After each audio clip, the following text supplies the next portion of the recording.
So tonight I did 500 for 5 singles and 505 for 1 single after that. This is a slight improvement over the previous 2 weeks in which I did 500 for 5 singles. However, I feel that the singles were pulled with more authority and they were faster, so just by that note, I believe it's a significant improvement. Shown here in the video are the 3rd, 4th, and 5th single of the 500 and the 505 for a single. The topic that I want to discuss today is how no one cares about excuses.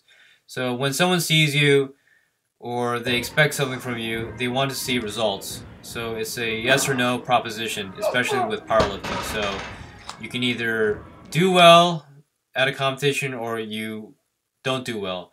You either get a personal record or you don't get a personal record. So it's very black and white in that regard. It's very easy to give an excuse not to train. Oh, I'm too tired. Oh, I'm tied up with work. Oh, I'm busy. I have a previous engagement. Blah, blah, blah.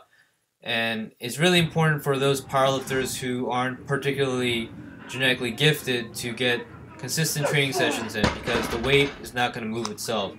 And you won't get by on talent alone.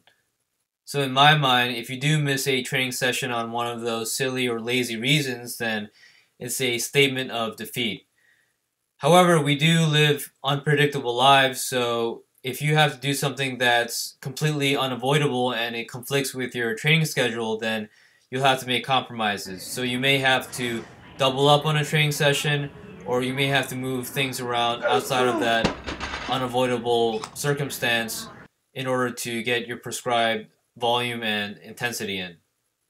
As I mentioned before, I am working long hours, so that means limited time to train. So after I did the 500 for 5 singles, which I believe were fairly strong and fast, I decided to go for 505 for a single, and here it is.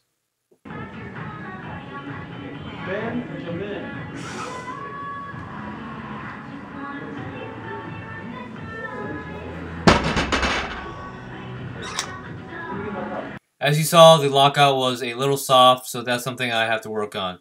Thanks again, guys, and stay tuned for next week.